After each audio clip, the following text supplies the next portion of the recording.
Before we begin, please be advised that this story contains themes of psychological distress and suspense that some listeners may find unsettling.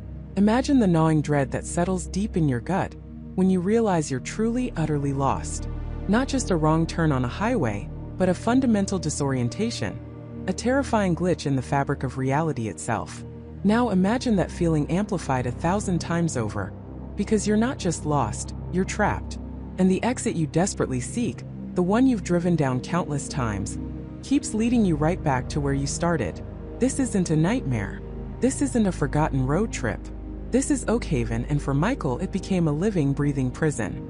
Michael had spent his entire adult life trying to outrun Oakhaven. Not physically at first, but emotionally.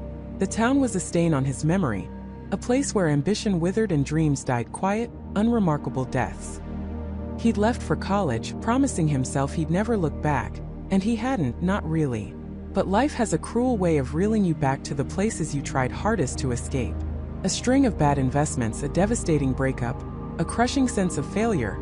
They all conspired to drag him back to the only place he had left. His childhood home, a small, decaying bungalow on the outskirts of Oakhaven, inherited from a distant aunt. He'd arrived in Oakhaven 12 months ago, a defeated man intending to sell the house, tie up loose ends, and vanish again. But the market was stagnant, the house needed more repairs than he could afford, and somehow the days bled into weeks, the weeks into months. Oakhaven, with its perpetually overcast skies and its residents who seemed to communicate more through knowing glances than actual words, began to feel less like a temporary stop and more like a slow-motion quicksand. He found himself falling into old routines, frequenting the same diner, nodding to the same faces, feeling the life drain out of him with each passing sunrise. He watched the seasons change through the dusty window panes of his aunt's house. The vibrant greens of spring faded into the oppressive humidity of summer, then the melancholic golds of autumn, finally giving way to the biting, silent white of winter. Each cycle was a reminder of his stagnation, a silent clock ticking away the precious moments of a life he felt he was losing. Then one brisk morning in early spring, a letter arrived. A job offer. Not glamorous, not a savior, but a concrete opportunity in another state. A real chance to rebuild. It was a lifeline, a tangible exit strategy. Michael felt a tremor of hope he hadn't experienced in years. This was it. This was his escape. He packed his beat-up sedan with everything he owned, which wasn't much. The house would remain, a forgotten monument to his detour. He didn't care. He just wanted out. The morning sun, breaking through the clouds for what felt like the first time in weeks, cast long shadows as he pulled out of the driveway. He didn't look back at the bungalow, its porch sagging, its paint peeling. He wouldn't. He couldn't. He drove down Elm Street, past the town square with its chipped statue of some forgotten local hero, past the diner where he'd nursed countless coffees, past the general store that always smelled faintly of stale candy and regret. He felt a lightness he hadn't known in years, a physical shedding of the weight of Oakhaven. The road he was on, Old Mill Road, was the only paved route out of town, a winding stretch that eventually connected to the interstate a good 2 hours away. He'd driven it countless times in his youth, heading off to high school football games or clandestine parties in neighboring towns. It was familiar, comforting in its predictability. He cranked up the radio, a classic rock station from the nearest city, and sang along off-key, a genuine smile stretching his face. The trees alongside the road blurred into a tunnel of budding green, the air crisp and clean. He watched the odometer tick past 5 miles, then 10, then 20. He was putting distance between himself and Oakhaven, mile by glorious mile. After what felt like a solid hour and a half of driving, the landscape started to shift. The dense forest thinned out, replaced by rolling hills and scattered farmhouses. He was nearing the interstate, he was sure of it. He checked his rearview mirror, seeing nothing but the empty road behind him. Freedom. Then he saw it. A billboard. Faded, peeling paint, advertising Oakhaven's annual Apple Blossom Festival, complete with a poorly drawn cartoon apple. He'd seen that billboard countless times. It marked the entrance to Old Mill Road, just a few miles outside the town limits. He distinctly remembered passing it shortly after leaving Oakhaven, thinking how ironic it was that the town still advertised a festival that hadn't happened in over a decade. A cold prickle ran down his spine. No, impossible. He must have somehow looped back. taken a wrong turn on one of the unmarked dirt roads that spiderwebbed off Old Mill. But he hadn't. He'd been driving straight, unwavering. He slowed the car, his heart beginning to thump an uneasy rhythm against his ribs. He pulled over, checking his phone. No signal. Of course. Oakhaven was a black hole for cell service. He pulled out his old paper map, unfolded it with trembling hands. Old Mill Road. A single unmistakable line. No turns, no offshoots that would lead him in a circle. He took a deep, shaky breath. Fatigue. Stress. That was it. He'd been driving for a long time, hadn't slept well. He must have missed a turn, or his sense of direction was playing tricks on him. He turned the car around, determined. He would retrace his steps, find the interstate. This was just a minor setback.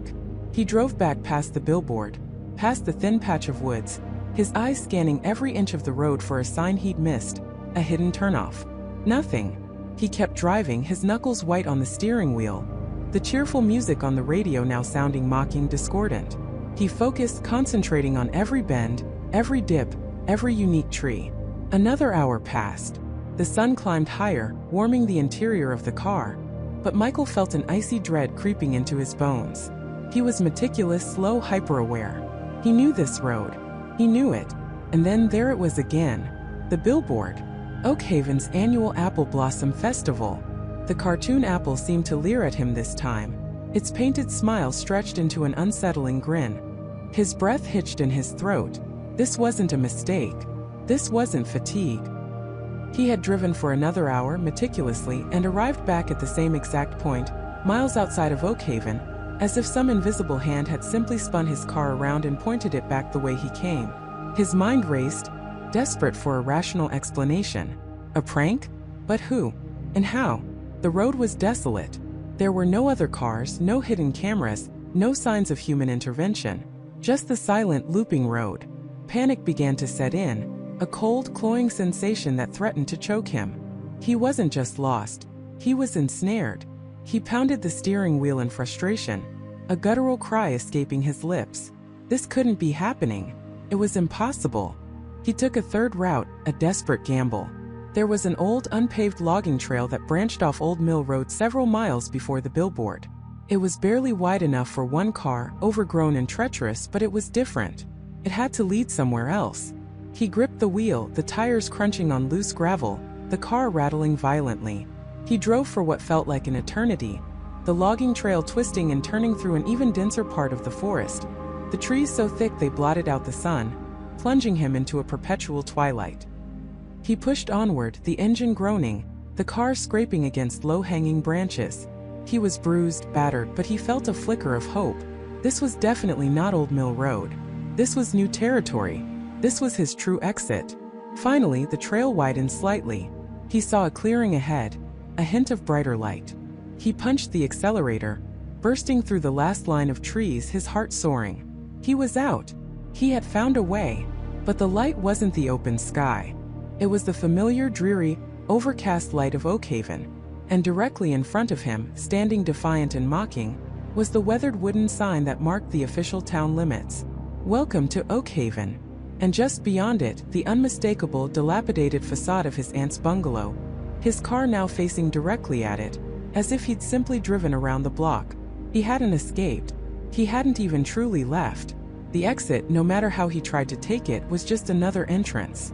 And Michael, for the first time in his life, felt a terror so profound, so utterly consuming, that he could do nothing but sit there, engine idling, staring at the home he had longed to abandon, knowing he was somehow, inexplicably, irrevocably, back where he started. And the sun was beginning to set. The engine idled, a low, nervous hum against the encroaching silence. Michael's breath hitched, a dry, ragged sound in his throat. His mind, usually a fortress of logic and order, was crumbling.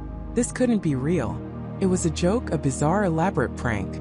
But the terror that gripped him felt too raw, too visceral for a mere trick. He blinked hard several times, as if trying to clear a persistent, horrifying smudge from his vision. He gripped the steering wheel, knuckles white. His eyes darted from the familiar oak tree in his front yard, the slightly peeling paint on the porch railing, the crooked mailbox with the faded Miller stenciled on it, to the digital clock on his dashboard. It read 7:17 p.m. The sun indeed was almost gone. painting the sky in bruised purples and fiery oranges. Just moments ago, it had been a bright, hopeful afternoon. Panic, cold and sharp, began to spread through him. He checked his rearview mirror, then his side mirrors. Nothing but the usual suburban street, now bathed in the eerie twilight glow. He looked at the gas gauge, still nearly full, just as it had been when he left. He checked his phone, no signal. A common occurrence in this dead zone, but now it felt like a sinister omen. "No," he whispered, the sound barely audible. He shook his head, a furious attempt to dislodge the impossible reality. No, no, no. He couldn't just sit there. He had to prove it was a mistake, a hallucination, a momentary lapse in sanity. He jammed the car into reverse, tires spitting gravel as he backed out of his driveway. He spun the wheel, turning right, the opposite direction he'd taken just an hour ago. He would drive until he hit the highway, until he saw a gas station, a diner, any landmark that wasn't his own damn house. He pressed the accelerator, the car surging forward. The familiar whine of the engine, a small comfort against the chaos in his head. The streetlights flickered on, casting long dancing shadows.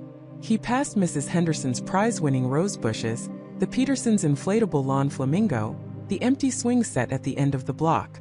Everything was normal. Too normal. He drove faster, the speedometer needle climbing. He passed the turnoff for Elm Street, then Willow Creek Drive. He was definitely going the other way. He focused on the road ahead, the black ribbon stretching into the deepening gloom. He felt a faint tremor, a familiar, unsettling vibration that started low, deep in the car's frame, then seemed to reverberate through his own bones. It was the same sensation he'd felt before, just as he neared the edge of the neighborhood. He gripped the wheel tighter, his heart hammering against his ribs. The air in the car grew heavy, thick, as if he were driving through invisible molasses. The streetlights ahead began to waver, their steady glow flickering erratically, like dying embers. A cold sweat prickled his skin. He could feel it coming. The strange disorientation, the quickening pulse, the sense of being pulled, stretched, then snapped back. He squeezed his eyes shut for a fraction of a second, a desperate, childish wish for it to not be true. When he opened them, the world outside his windshield was a blur of motion, then a sudden jarring stillness. He slammed on the brakes, the tires squealing in protest, the seatbelt biting into his shoulder. The car lurched to a halt. The engine whined, then settled into a low idle. His breath was ragged, his vision swimming. He clutched his chest, trying to calm his frantic heart. He looked up. There it was again. The chipped paint on the porch railing, the crooked mailbox, the familiar, oppressive silhouette of his own house, bathed in the sickly yellow glow of the newly activated porch light. Even the oak tree seemed to stand in defiant judgment. The digital clock on his dashboard now read 8:03 p.m. An hour had passed. An hour of driving, of desperate escape, only to find himself parked squarely in his own driveway, exactly where he had started. The sun was long gone, replaced by a sky full of indifferent stars. A scream built in his chest, a primal guttural sound, but it died in his throat, replaced by a choked gasp. This wasn't a prank. This wasn't a hallucination. This was real. And it was happening again. He tried to rationalize. Maybe he'd somehow, subconsciously, driven in a huge circle. Maybe the street signs were subtly altered, leading him astray. But he knew this neighborhood like the back of his hand. He had consciously taken the opposite route. There was no circle big enough to encompass the distance he'd covered, let alone bring him back to his exact starting point. He fumbled for his phone again, desperate for a connection, for any proof that the outside world still existed beyond this nightmarish loop. Still no signal. He tried calling Sarah, his wife, even though he knew she was staying with her sister across the state.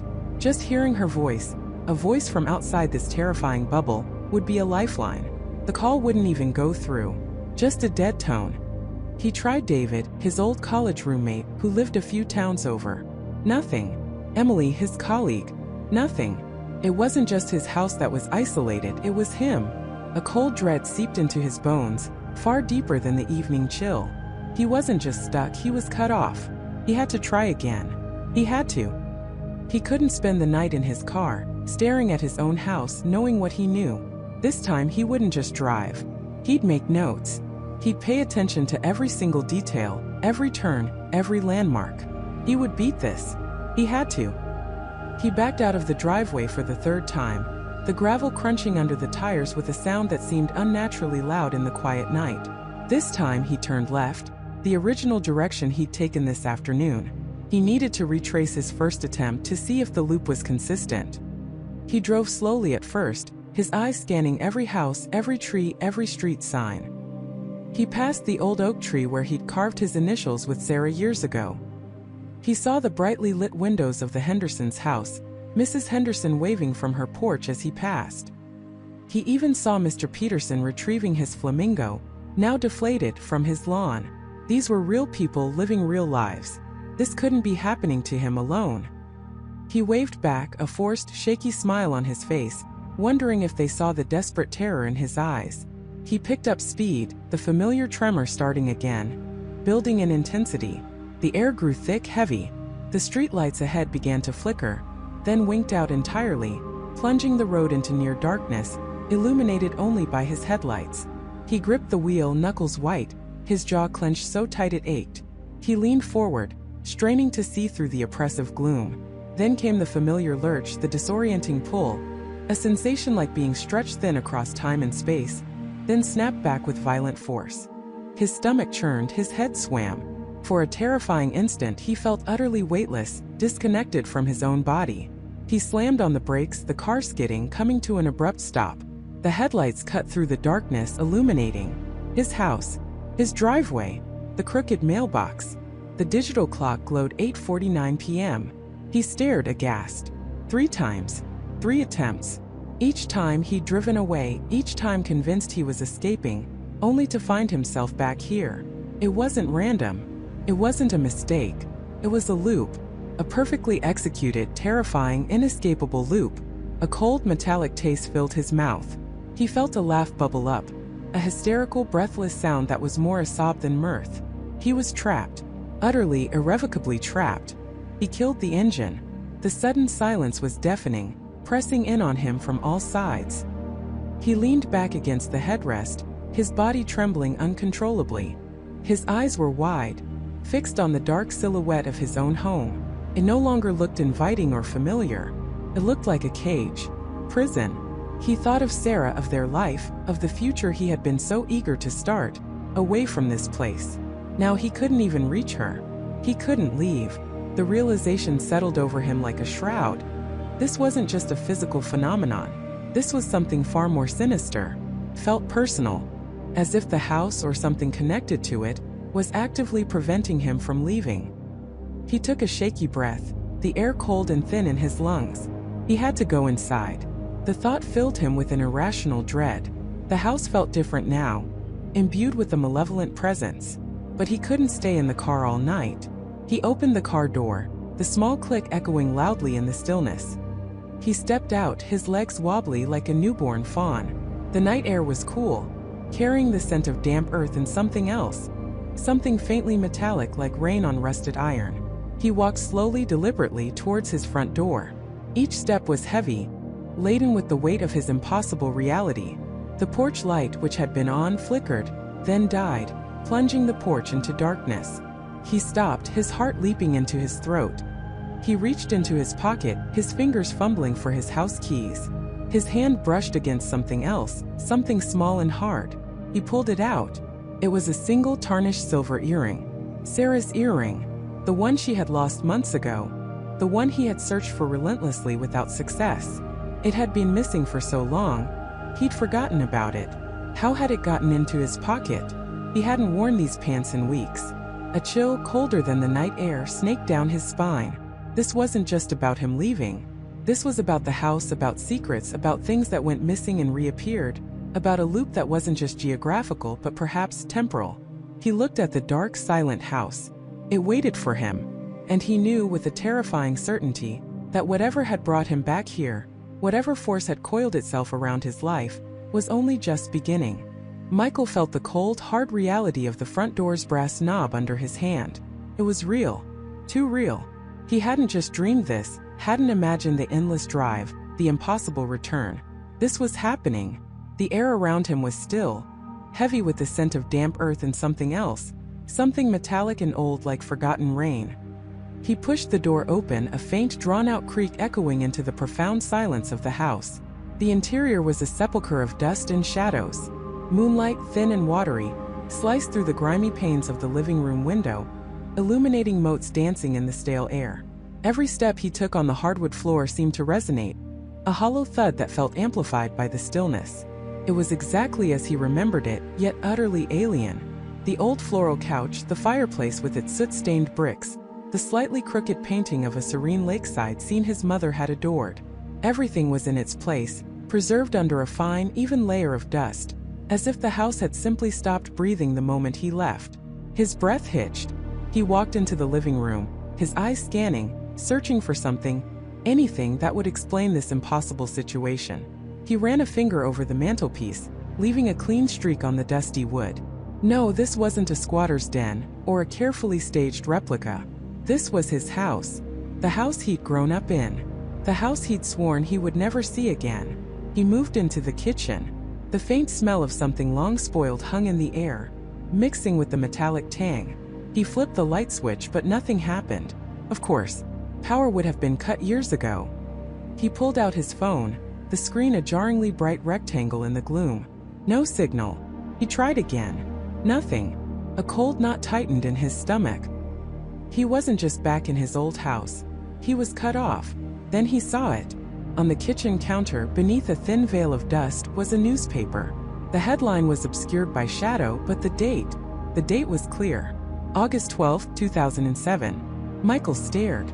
His heart began to hammer against his ribs, a frantic drumbeat in the sudden, crushing silence. August 12, 2007. That was the day. The day he had packed his bags, slammed the door, and left this house. The day he'd driven away, vowing never to return.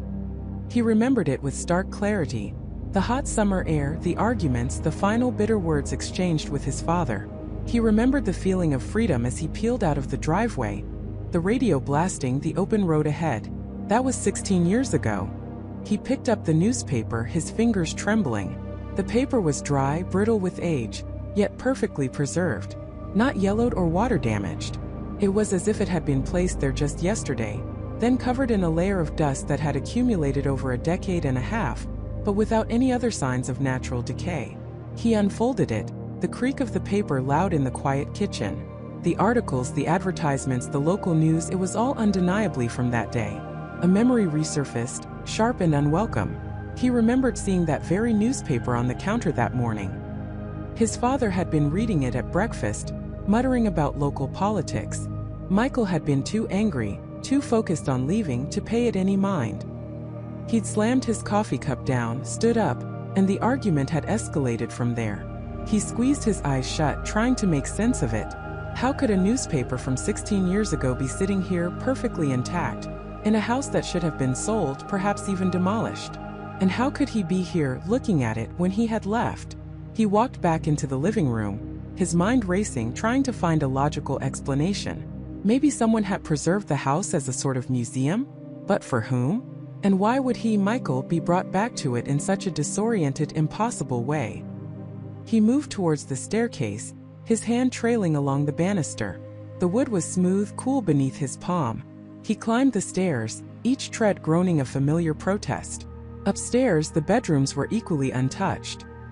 His parents' room, still smelling faintly of his mother's lavender and his father's Old Spice aftershave, was a snapshot from another time. The bed was made, the curtains drawn. On his mother's dresser, a silver-framed photograph. He picked it up.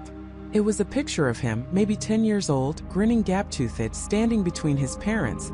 They looked so young, so happy. A pang of something akin to grief, mixed with profound confusion, tightened his chest. They were gone now, both of them. His mother had passed 5 years after he left, his father a few years after that. He had attended both funerals, flying in, staying in a hotel, and leaving as quickly as possible. He had never stepped foot in this house again after 2007. He went into his old room. It was exactly as he'd left it. Posters of his favorite bands on the walls, a stack of overdue library books on his desk, a worn baseball mitt on the floor. He picked up one of the books, The Hitchhiker's Guide to the Galaxy, a well-loved copy with dog-eared pages. He remembered reading it right before he left. He'd even packed it in his box of essentials, a small comfort for the journey ahead. But this copy was here on his desk. Where was his?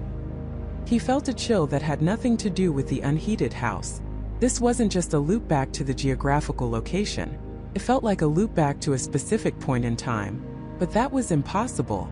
Time travel was the stuff of science fiction, not the grim, dusty reality he was experiencing. He walked to the window, peering out into the darkness. The streetlights were on, casting long skeletal shadows of the trees onto the pavement. A car drove by, its headlights sweeping across the street, illuminating the familiar houses of his childhood neighborhood. Everything outside seemed normal. It was only inside this house, inside his own experience, that reality had fractured. He needed to get out. He needed to find someone, anyone who could tell him what was happening. He turned to leave his room, but something caught his eye. On his bedside table, nestled amongst a few old coins and a forgotten pen, was a small leather-bound journal. He didn't recognize it. He never kept a journal. He picked it up. Felt old but not ancient. The leather was soft, worn smooth in places. He opened it hesitantly. The first page was blank. He flipped to the next, and the next.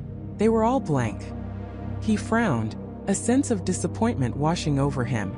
Just an empty book. But as he was about to close it, he noticed something. On the inside cover, almost invisible against the dark leather, was a faint, embossed inscription. He held it closer to the moonlight filtering through the window, trying to decipher the faded script. It read, "The exit that loops back to the entrance." His breath caught in his throat. That phrase. He'd heard it before. Or had he? It resonated with a disturbing familiarity, like a half-remembered dream, or a whisper from the edge of his consciousness. Perfectly described his situation. The exit he took, driving away from this house, had somehow looped him back to its entrance. But how? And what did it mean? He gripped the journal tighter, his knuckles white. This wasn't just a phrase, it felt like a key. A clue. But a clue to what? A game? A cosmic joke? Or something far more sinister?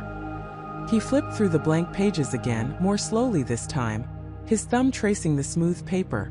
He stopped on a page near the middle. It wasn't blank. Faint, almost imperceptible indentations marred the paper, as if someone had written something on the page before it, pressing down hard enough to leave an impression. He angled the journal, catching the moonlight just right. He leaned closer, his eyes straining in the dim light. The indentations formed words. He could just make them out. Asterisk, he's watching. Don't trust the mirrors. Asterisk. Michael froze. The word sent a jolt of pure terror through him. He's watching. Who? And don't trust the mirrors? What could that possibly mean? He looked up, his gaze darting around his old room. There was no mirror here. He hadn't had one in his room. But there was one in the hallway, a large antique one that had been his grandmother's, and another in the bathroom. His blood ran cold. The silence of the house, which had been merely eerie before, now felt actively hostile. He wasn't alone. That much was clear. This journal, this warning, it wasn't for him, not directly. It was a message left by someone else, perhaps someone who had been here before, or someone who knew what was happening. He clutched the journal, his mind racing. This was beyond anything he could have imagined. This wasn't just a bizarre return. It was a trap. A carefully constructed, terrifying trap. And the entity that he mentioned in the journal was here in this house watching him. Panic began to rise, a cold, suffocating wave. He needed to get out. Now. He stumbled out of his room, his eyes darting towards the hallway mirror. It was just there at the end of the hall, reflecting the gloomy light. He resisted the urge to look directly at it, the journal's warning ringing in his ears. He hurried down the stairs, his heart pounding. The front door. He just needed to get to the front door. He burst into the living room, heading straight for the exit. But as he reached the archway leading to the foyer, a flicker of movement caught his eye. In the faint moonlight, reflected in the dark, still surface of the old television screen in the living room, he saw it. A fleeting, distorted image. Not his own reflection. Something else. A shadow deeper than the surrounding gloom, coalescing for a split second, then vanishing. It was too fast, too indistinct to be sure, but it was there. And it was enough. He wasn't alone. He was being watched. And the house, his childhood home, was no longer a refuge. It was a cage built from time and memory, designed to hold him. And whatever was inside with him, whatever entity had left that chilling message, was now making its presence known. The exit that loops back to the entrance. He was in the loop, and something was waiting for him at the center of it. Michael's blood ran cold. The words echoing in his mind were a declaration, a taunt. The exit that loops back to the entrance. He was in the loop, and something was waiting for him at the center of it. The air around him grew heavy, thick with an unseen presence that pressed in, threatening to crush him. Every shadow seemed to deepen, shift, coalesce into grotesque forms at the periphery of his vision, forms that dared him to look directly, to confirm their horrifying existence. He stumbled backward, his breath catching in his throat, heart hammering against his ribs like a trapped bird desperate for release. This wasn't just a place, it was a prison designed with malicious intent, and he was the sole terrified inmate. He squeezed his eyes shut, then forced them open, desperately trying to dispel the terrifying reality, to convince himself this was some waking nightmare. But the metallic tang of decay and something else, something indescribably ancient and malevolent, still stung his nostrils. The low guttural hum that vibrated through the very floor beneath his feet was undeniably real. He needed to move, to find a way out, to prove the message wrong. He had to. He started running, not toward any perceived exit, but away from the oppressive feeling that stalked him like a silent hunter. He ran through a series of identical corridors, each doorframe a twin of the last, each shadow a doppelganger of the one before. The fluorescent lights, flickering with a sickly yellow-green glow, hummed a discordant, unsettling tune that seemed to throb in rhythm with his pounding pulse. He tried every door, rattling the handles, pounding on the cold metal, but they were all locked or simply wouldn't budge, as if fused with the very walls. Panic began to claw at his throat, a raw primal scream threatening to erupt from his lungs. He found himself back at a junction he distinctly remembered passing 10 minutes ago. A faded red arrow spray-painted on the wall, pointing right. He'd followed it, and now here it was again on a wall he was sure he hadn't seen twice. He retraced his steps, counted doors, even tried to mark one with a scuff from his shoe, but the layout seemed to rearrange itself, subtly shifting, mocking his attempts at navigation. The loop. It wasn't just a phrase, it was the physical architecture of his nightmare, a cruel Escheresque design that defied all logic. He slumped against a cold, grimy wall, gasping for air, his muscles screaming in protest. This was impossible. He was Michael, a structural engineer who dealt in concrete and steel, in precise measurements and unyielding logic, in blueprints that made sense of the physical world. Fantasies and ghosts were for campfire stories, for late-night movies, not for his meticulously structured reality. Yet here he was, trapped in an impossible space, haunted by an invisible entity that seemed to know his very thoughts. "Who are you?" he croaked, his voice raw, echoing weakly in the vast emptiness. No answer, just the oppressive silence, punctuated by the faint, rhythmic drip, drip, drip of water somewhere far off, a sound that only amplified the crushing solitude. He felt a shiver trace its way down his spine, not from cold, but from an icy dread that seeped into his very bones. This wasn't just a game. He was being toyed with, a mouse in a cosmic labyrinth. He forced himself to stand, pushing past the terror that threatened to paralyze him. He needed to find something, any clue that could explain this madness. He started meticulously examining the walls, the floor, the ceiling. He ran his hands along the grimy surfaces, searching for a loose panel, a hidden switch, anything that might betray the secrets of this impossible place. His engineer's mind, despite the terror, desperately sought patterns, flaws, any structural anomaly that could be exploited. But there was nothing, only seamless, unyielding decay. After what felt like hours, in a part of the complex that seemed to defy geometry, where corridors twisted back on themselves in impossible angles, he stumbled upon a small, dusty office. The door, surprisingly, was unlocked, creaking open with a mournful groan. Inside, the air was even colder, stagnant, heavy with the smell of old paper, ozone, and something else, a faint, almost metallic scent that prickled his nose. A single ancient desk sat in the center, littered with yellow documents, a forgotten mold-rimmed mug, and an archaic computer monitor, its screen dark and lifeless. His heart leaped. Information. A connection to the outside world, or at least to the past that created this place. He approached the desk cautiously, his eyes scanning the papers. Most were technical schematics, diagrams filled with complex equations he couldn't decipher, notations scrawled in a frantic hand. But then he saw it. A personal journal, its leather cover cracked and faded, tucked beneath a stack of blueprints, almost as if it had been deliberately hidden. He picked it up, his fingers trembling. The first few pages were dated years ago, detailing mundane observations about structural integrity and energy consumption. Then slowly, insidiously, the entries grew erratic, the handwriting more frantic, the ink smudged with what looked like sweat or tears. The name on the first page, boldly written, was Dr. Elias Thorne. Michael flipped through the pages, his eyes darting across the hurried script. Thorne was a brilliant, if eccentric, researcher. It seemed obsessed with dimensional anomalies and something he called localized temporal distortions. The early entries spoke of a groundbreaking project, a device designed to fold space, allowing for instantaneous transit, a revolutionary leap in human travel. But as Michael read on, the tone shifted from scientific enthusiasm to growing alarm. Entry 147 the fluctuations are increasing, not just spatial but temporal. Minutes become hours, steps become miles. The grid is unstable. We're losing control. The predictive models are failing. Entry 189 the folds are collapsing inwards, not outward. It's not opening new paths, it's erasing them.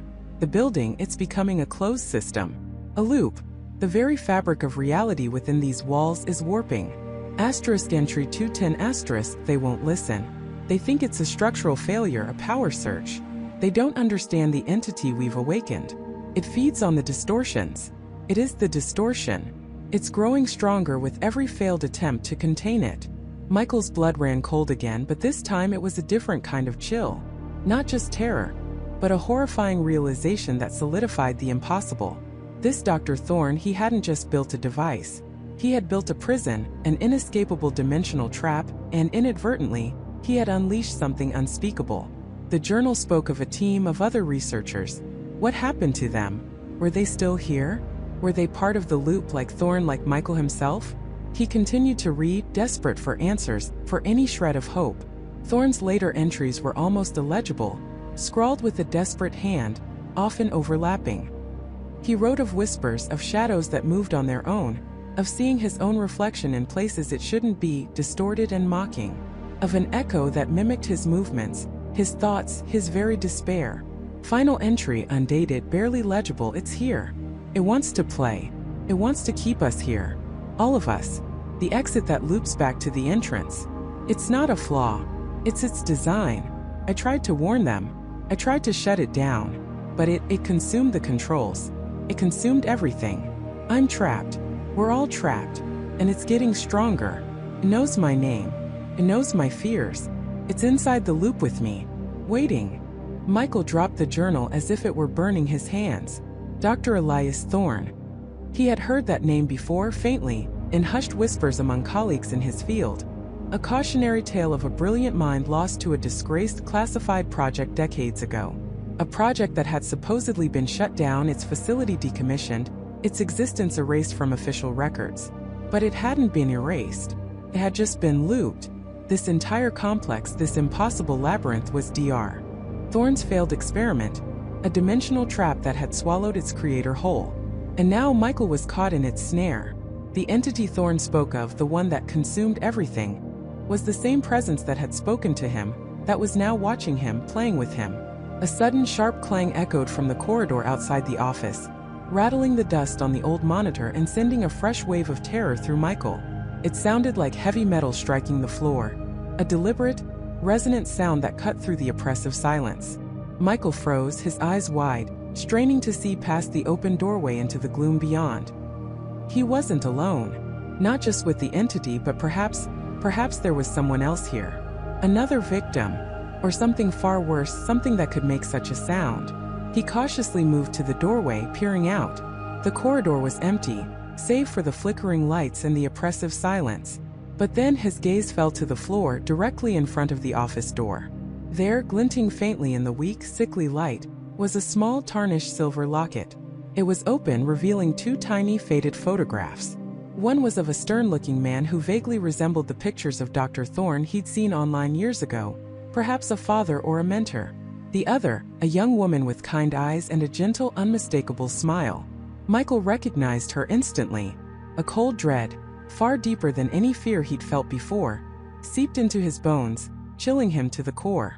It was Sarah, his sister, the one who had disappeared without a trace 5 years ago. After taking on a mysterious high-paying contract for a defunct research firm, a contract she'd been strangely secretive about.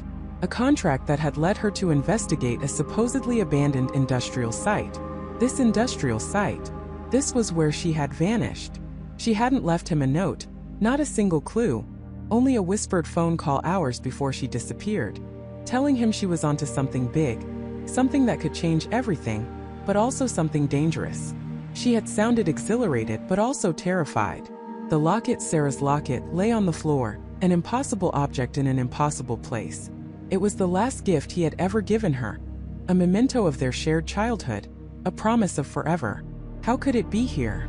How could it have appeared just now, as if conjured from thin air? Had the entity placed it there a cruel game? Or was it a sign from Sarah herself, a desperate plea from within the loop? His mind reeled, trying to reconcile the impossible. Sarah wasn't just gone, she was here. Trapped in this same loop, perhaps for years, suffering the same torment as Thorn. And if she was here, was she alive? Or was she just another echo in this cursed place?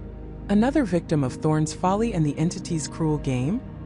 He looked from the locket to the journal, then back to the empty corridor, a profound, agonizing certainty settling over him. The entity knew his name, knew his fears, and it had just shown him his deepest one. Sarah, the exit that loops back to the entrance. He was in the loop, and now he knew why. He was here for her, and whatever was waiting at the center of it knew that too. Michael's mind reeled. Sarah, her name a raw wound, now a burning beacon. He wasn't just a captive anymore. He was a pawn, a piece in a game whose rules were only just becoming horribly clear. This wasn't about escape, it was about rescue. He had to find her. The thought ignited a desperate energy, cutting through the fog of fear and confusion. He slammed his hand onto the console, fingers flying across the cold, unresponsive panel. Sarah, where is she? What have you done to her? His voice echoed thin and reedy in the sterile room. The screen remained blank for a moment, then flickered. Not a map, not a message, but a single stark word appeared, glowing with an ominous red light. Proceed. Below it, a new schematic materialized. Not the sprawling, shifting map he'd seen before, but a simplified, almost abstract representation of the facility. A central point pulsed with the same red light, and a single winding path, previously unmarked, now glowed, leading directly towards it. There were no options to go back, no exit highlighted. Only proceed. The exit that loops back to the entrance. He realized the entrance wasn't the way out of the facility. It was the way into the loop, deeper towards whatever entity controlled this place. And the path was now open. A low mechanical hum vibrated through the floor. A section of the wall to his left, previously solid, hissed and slid open, revealing a new corridor. This one was different. Not the familiar dull gray or stark white. The walls were a dark, polished obsidian, reflecting his own terrified face like a distorted mirror. The air grew colder, carrying a faint metallic tang. Every instinct screamed at him to run, to turn back, but the image of Sarah, trapped and afraid, burned in his mind. He had to proceed. He stepped into the obsidian corridor. The wall slid shut behind him with a soft thud, sealing him in. The path ahead was dimly lit, a series of glowing blue lines embedded in the floor illuminating the way. It felt less like a maze and more like a carefully constructed artery, leading to a heart he wasn't sure he wanted to find. The silence here was absolute, broken only by the rhythmic thud of his own heart. He walked for what felt like an eternity, the blue lines guiding him through twists and turns that offered no visual landmarks. The obsidian walls absorbed all sound, all light, creating a disorienting sense of endlessness. Just as despair began to gnaw at him, the corridor opened into a vast, cavernous chamber. This room was unlike anything he had seen. It was enormous, its ceiling lost in shadow, the air thick with a pervasive hum that seemed to resonate in his bones. In the center stood a colossal, intricate structure, a metallic helix spiraling upwards, adorned with blinking lights and whirring mechanisms. It was a machine of unimaginable complexity, humming with a terrifying latent power. This had to be the center. As he approached, a smaller circular platform rose from the floor near the helix. On it, slumped against a support beam, was Emily. Her clothes were torn, her face streaked with dirt and tears, her eyes wide and unfocused. She was mumbling incoherently, clutching something tightly in her hand. "Emily!" Michael rushed forward, his voice a desperate whisper in the echoing chamber. She flinched, her head snapping up. Her eyes, when they finally focused on him, were filled with a raw primal terror he hadn't seen before. "Michael? You shouldn't be here. It knows. It always knows." Her voice was hoarse, barely audible. "What knows? What happened to you?" He knelt beside her, trying to comfort her, but she recoiled slightly, her gaze darting around the cavernous room as if expecting something to materialize from the shadows. "The loop," she whispered, holding up the object in her hand. It was a small tarnished silver locket, of the kind a child might wear. "I found it. In the same place. Every time. The same place." Michael frowned. "What are you talking about?" "It keeps showing me," she choked out, tears finally spilling down her cheeks. "The room with the broken mirror. Every time I get close to a door I end up back there. But it's not the same room. The crack in the mirror is different. The dust on the floor is thicker. And this," she gestured to the locket, "is always there. But it's never the same locket. It's always a little more corroded, a little more broken." Michael stared at the locket, then at her. The loop wasn't just about him. It was a personalized torment, tailored to each captive. His was Sarah. Emily's, apparently, was a repeating, decaying memory linked to that locket and a broken mirror. "What's inside it?" he asked gently, trying to open the locket, but Emily snatched her hand back. "No, don't look. It's her. My sister, Lily. She disappeared when we were kids. I always blamed myself." Her voice cracked, and she buried her face in her hands. "This place, it feeds on it. Makes it real. It makes it worse." His blood ran cold. This facility wasn't just a prison. It was a psychological torture chamber, using their deepest regrets and fears to manipulate them. And it was using Sarah against him. "We have to get out of here, Emily," he urged, trying to pull her up. "This place is twisting your mind. Mine too. We have to find an exit." She shook her head, a vacant look in her eyes. "There's no exit, Michael. Only the entrance. And the entrance, it just pulls you deeper. I saw it. I saw him." Who did you see?" Michael pressed, a sudden chill running down his spine. Emily pointed a trembling finger towards the colossal helix in the center of the chamber. "The architect. He was here. He built this. He watches us. He changes the loop. He makes it tighter. Stronger." Her voice dropped to a whisper. "He wants us to come here. To the center. He's waiting." A sudden piercing siren blared through the chamber, echoing off the obsidian walls. The colossal helix structure began to hum louder, its lights flashing erratically, casting grotesque shadows that danced around them. Michael felt a tremor beneath his feet, growing in intensity. "What is that?" he shouted over the rising din, pulling Emily to her feet. "It's starting," she shrieked, her eyes wide with terror. "The final phase. He's activating it. He's going to put us into the real loop." Above them, a section of the cavern ceiling began to glow with an eerie, pulsing red light. A massive circular hatch slowly descended, revealing not the sky, but a swirling vortex of shimmering energy. It pulsed and crackled, throwing off sparks that dissipated before they reached the ground. It was like looking into the heart of a dying star. The real loop. Michael's mind raced, trying to comprehend. This wasn't merely a psychological trick or a physical maze anymore. This was something far more dangerous, far more powerful. Emily collapsed again, sobbing.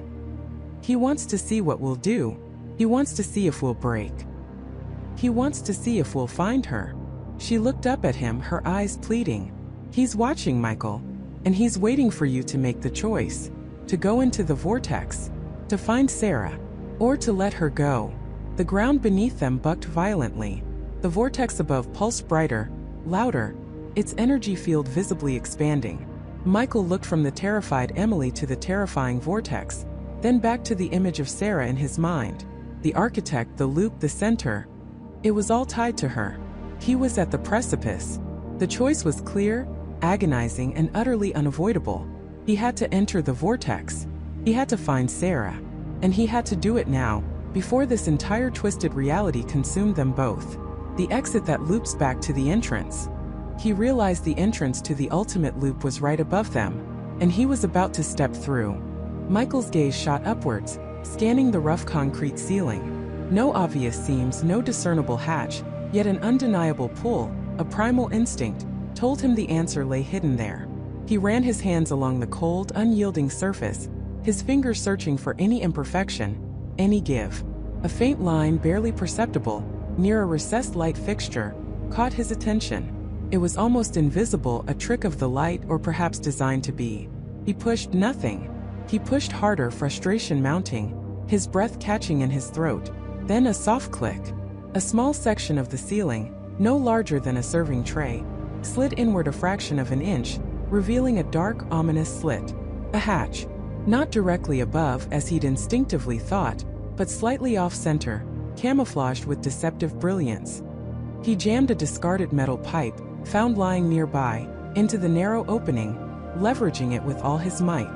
The sound of protesting, rusted metal groaned through the oppressive silence, and with a sudden jolt the hatch sprang open. A narrow, dusty shaft stretched upwards, disappearing into impenetrable darkness. Crudely welded rungs, forming a makeshift ladder, glinted faintly in the dim light of the bunker below. He didn't hesitate. Gripping the cold metal, he began to climb. The air in the shaft was stale, thick with the smell of old dust, decaying concrete, and something metallic like ozone. It was a tight squeeze, claustrophobic, pressing in on him from all sides. Each rung groaned under his weight, a symphony of decay echoing his own strained breathing. He climbed for what felt like an eternity, his muscles screaming in protest, his mind racing with a desperate cocktail of hope and dread. What awaited him at the top? Another level of this twisted labyrinth? Or the terrifying unknown surface? Finally, his hand met solid ground. Another hatch, this one less concealed, opened onto a low-ceilinged corridor. This corridor was starkly different from the ones he'd left behind. The concrete was smoother, almost polished, the lighting a sickly, flickering yellow, buzzing erratically with a sound that grated on his nerves. It felt institutional, like an abandoned hospital wing, or a forgotten government research facility, preserved in a time capsule of dread. He pulled himself through the opening, heart hammering against his ribs. The corridor stretched into oppressive darkness, the shadows dancing and twisting with every flicker of the faulty lights. He noticed something on the floor, a faint scuff mark, an almost invisible trail. It looked like the kind of mark a heavy object, perhaps a gurney or a wheeled cart, might leave, dragged repeatedly over the same path. He walked slowly, cautiously, his senses on high alert. The walls were bare, save for faded, stenciled numbers and symbols he couldn't decipher, ghostly remnants of a forgotten purpose.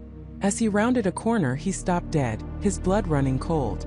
Before him, a room that looked exactly like the one he had woken up in. The same sterile white walls, the same single bolted-down cot, the same small, high window barred with thick steel. Even the faint, lingering scent of antiseptic was identical, a phantom echo of his initial disorientation. His breath hitched in his throat. This couldn't be happening. He checked the room number. It was different, but the layout, the oppressive atmosphere, the terrifying familiarity, it was a perfect copy. The ultimate loop. He wasn't going back to the same entrance, but an identical one, created anew. Was this the facility's purpose? To replicate, to disorient, to trap its unwilling inhabitants in an endless cycle of rediscovery? He stumbled into the room, his mind reeling, struggling to reconcile what his eyes were seeing with what his brain knew to be impossible. He ran his hand over the cold metal of the cot. It was real. Too real. He looked out the window. Darkness. No, not darkness. A blurred, indistinct view of what? Another wall? A void? His vision was too distorted to tell. He forced himself away from the terrifying familiarity. Sarah. He had to find Sarah. If this facility replicated rooms, then she could be anywhere, trapped in any one of these identical sterile cages. The thought ignited a fresh surge of panic. He noticed a small, almost invisible slip of paper tucked under the mattress of the cot. He pulled it out. It was a fragment, torn from a larger document, its edges frayed and yellowed with age. On it, a series of seemingly random alphanumeric codes, and a single chilling word, scrawled in faded ink, "Replication." Below that, a faint, almost erased drawing. It looked like a crude map, a series of interconnected circles, and in the center a single dot. He stared at it, his mind racing. The circles, they represented the loops. The dot, where was the dot? Was it the exit? Or the true entrance, the one that broke the cycle? Then he heard something. A faint, distant clang. It sounded like metal on metal, a rhythmic, deliberate sound. It was coming from further down the corridor, in the direction opposite from where he had entered. Hope, sharp and agonizing, pierced through his despair, cutting through the fog of confusion. Sarah. It had to be her. He rushed out of the room, clutching the scrap of paper, his heart now a frantic drum against his ribs. The corridor seemed longer now, the air heavier, thicker with an unseen presence. The yellow lights flickered more violently, casting dancing shadows that twisted into grotesque, menacing shapes, playing tricks on his already frayed nerves. He felt a growing sense of paranoia, a chilling certainty that he was not alone in this replicated purgatory. He passed more doors, all identical, all locked, all refusing to yield to his desperate attempts. He tried handles, banged on panels, but they were unyielding, silent witnesses to his growing desperation. He called out Sarah's name, his voice raw, echoing eerily in the oppressive silence. "Sarah, are you there?" No answer. Only the persistent, rhythmic hum of unseen machinery, a low thrumming that vibrated through the very floor beneath his feet, and the occasional unsettling clang. He reached a junction. 3 paths diverged into the gloom. One led to a dead end, another into deeper, impenetrable darkness, and the third had a faint, almost imperceptible glow emanating from it. The light was a cold, sterile blue, pulsing with an unnatural energy. He hesitated, a primal fear clutching at his gut. Which way? His instincts screamed danger, warned him to turn back, but his desperate need to find Sarah overrode every rational thought. He chose the blue light. As he stepped into the blue-lit corridor, the air grew colder, sharper, carrying a metallic tang that stung his nostrils. The walls here were not concrete, but a smooth, seamless metal, polished to a mirror sheen.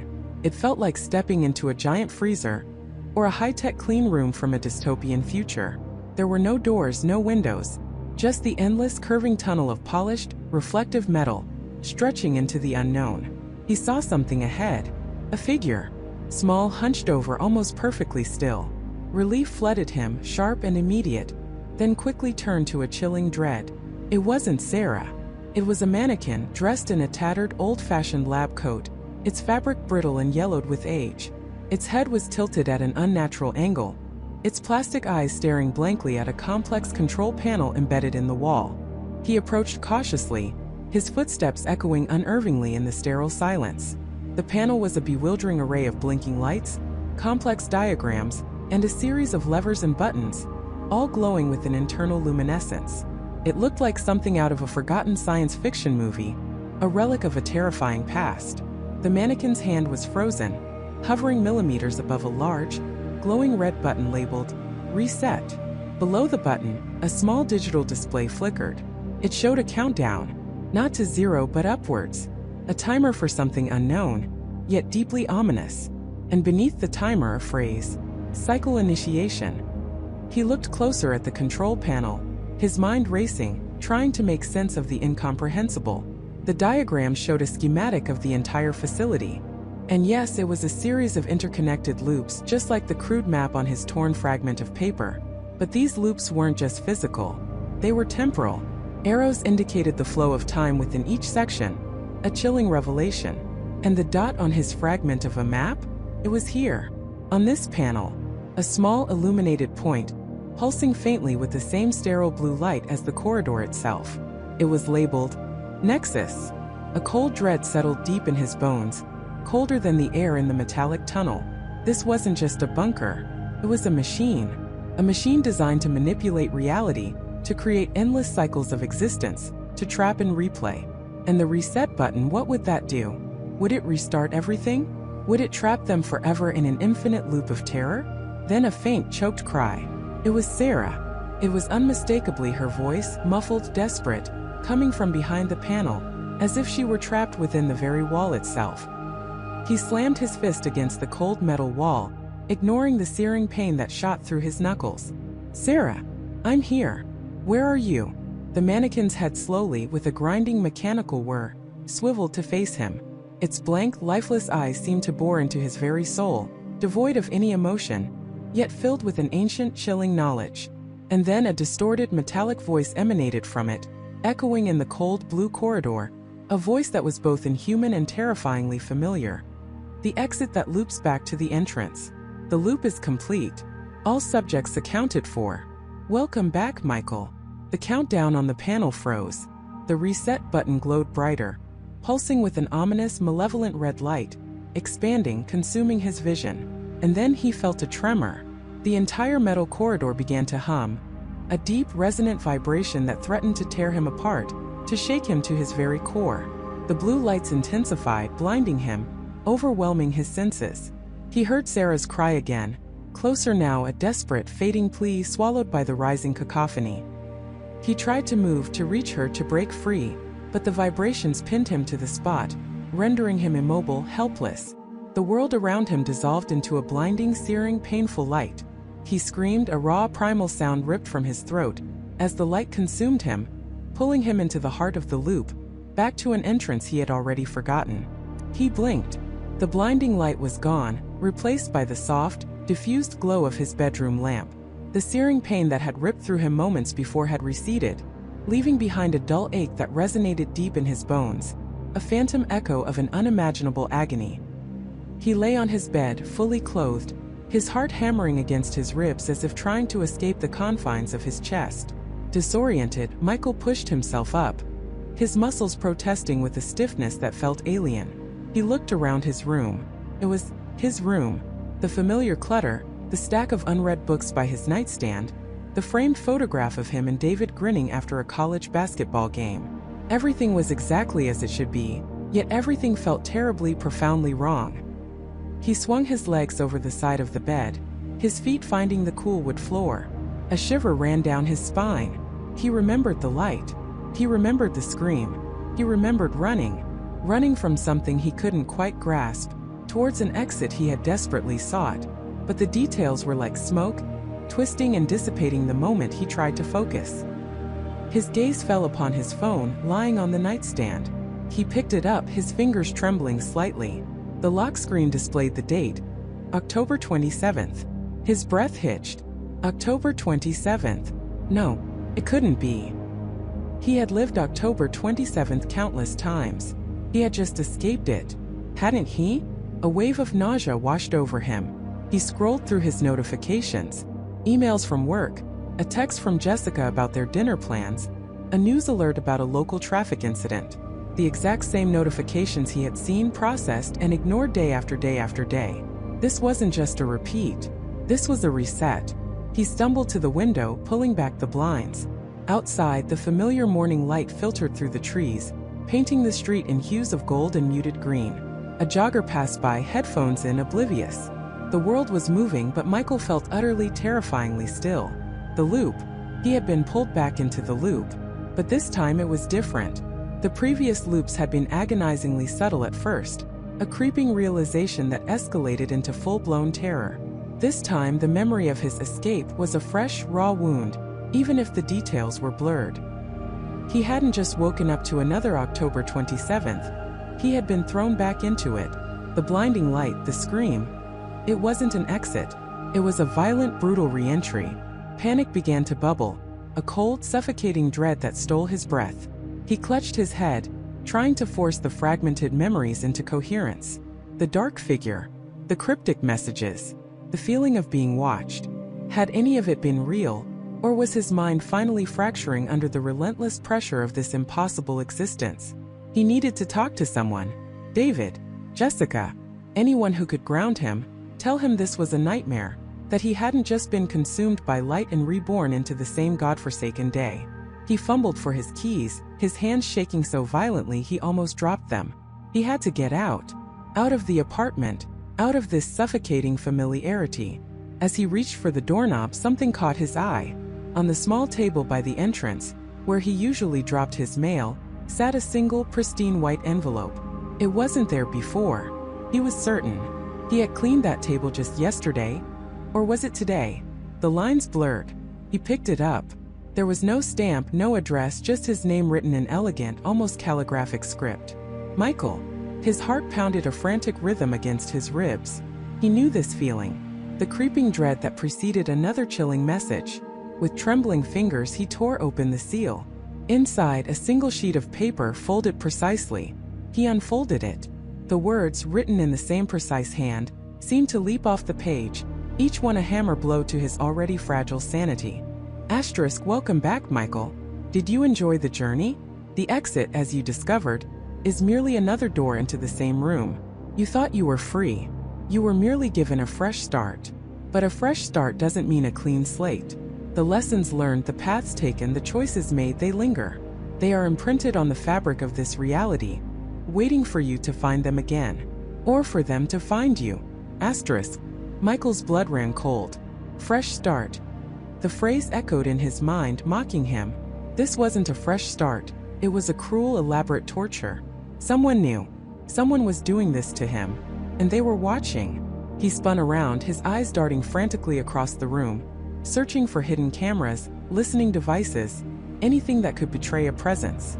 The silence of the apartment pressed in on him, heavy and oppressive. He felt utterly exposed, a puppet dancing on invisible strings. The letter continued, each word carefully chosen to twist the knife deeper. This time the rules are different. The parameters have shifted. What you once knew as truth may now be a lie. What you dismissed as impossible may now be the only way forward. The pieces are still scattered, Michael, but some have been moved. Some have been hidden.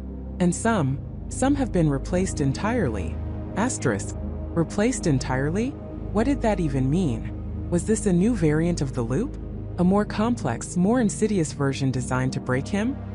He reread the last sentence, a chill seeping into his bones.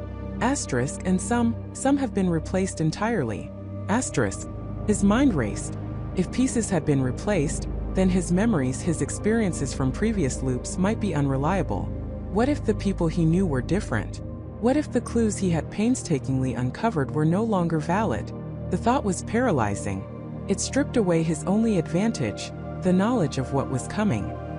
He crumpled the letter in his hand, his knuckles white. The rage that had been simmering beneath his fear finally erupted. He wasn't going to play their game. He wasn't going to be a pawn in their sadistic experiment. He stormed out of his apartment, slamming the door behind him with a force that rattled the frame. He needed answers. He needed to find the source of this nightmare, this endless looping prison.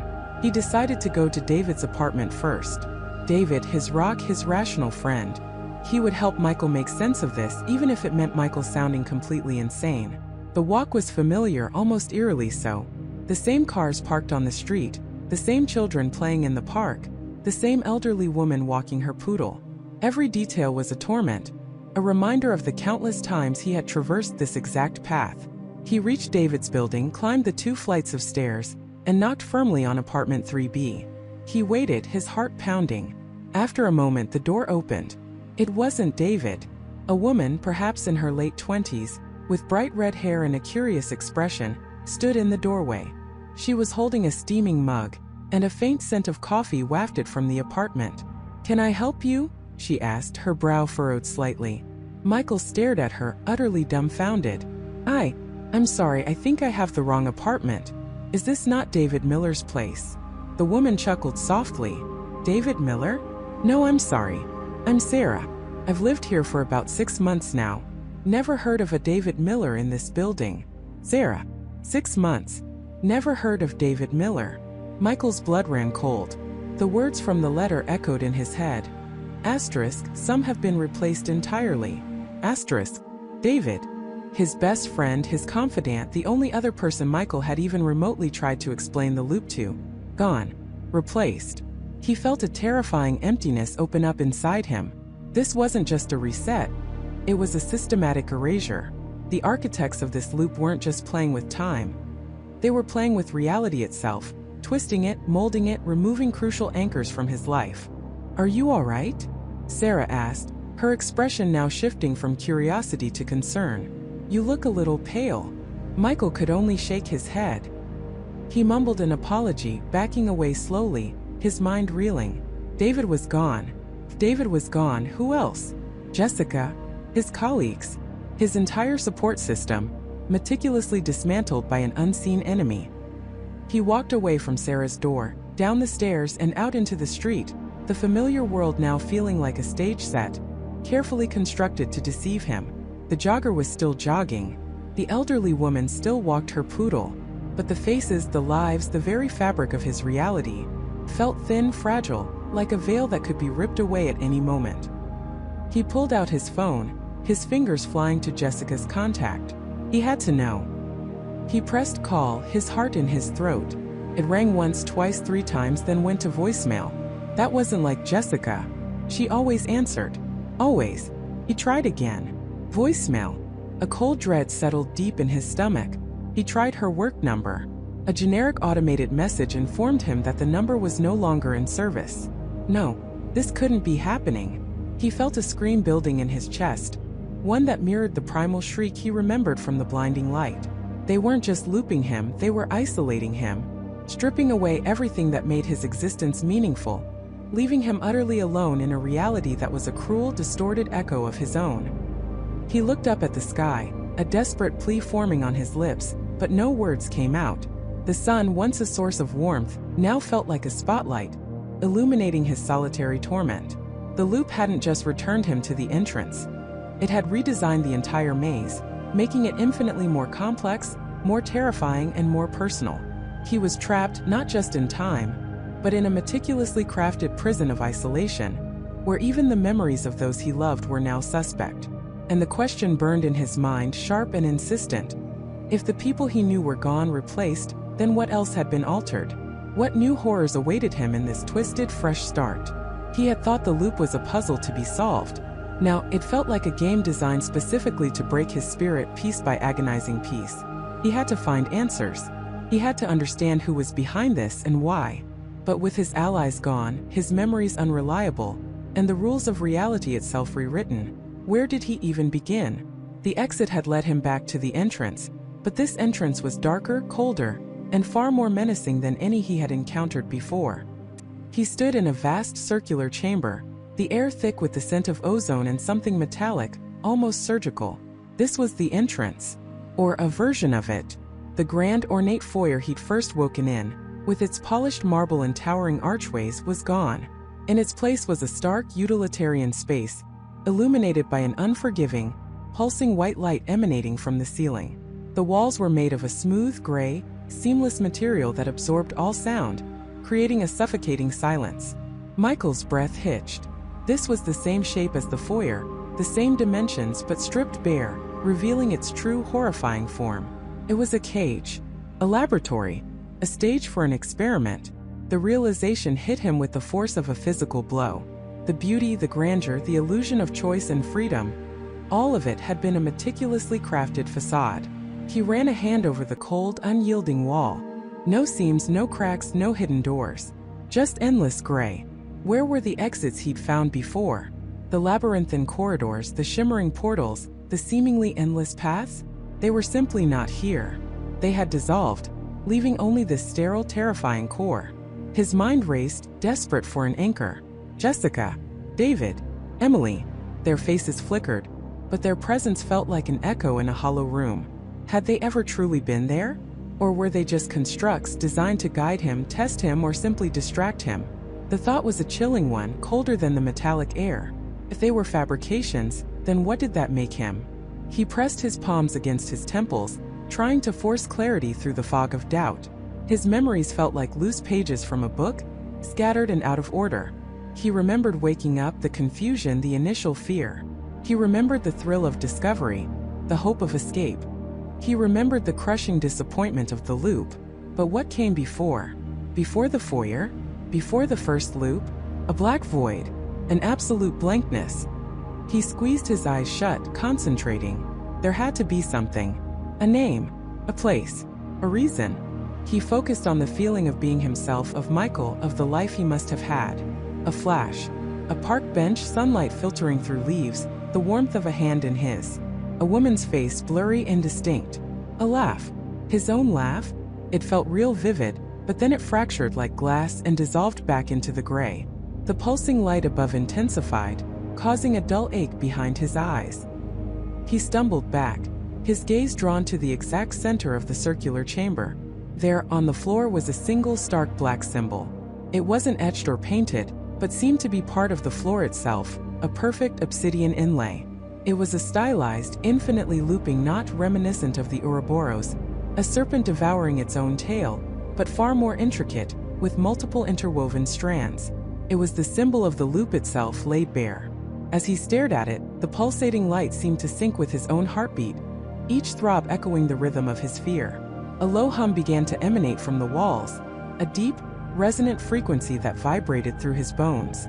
It wasn't a sound he registered with his ears so much as a pressure in his chest, a tightening in his skull. Then from the symbol on the floor, a soft ethereal glow began to rise.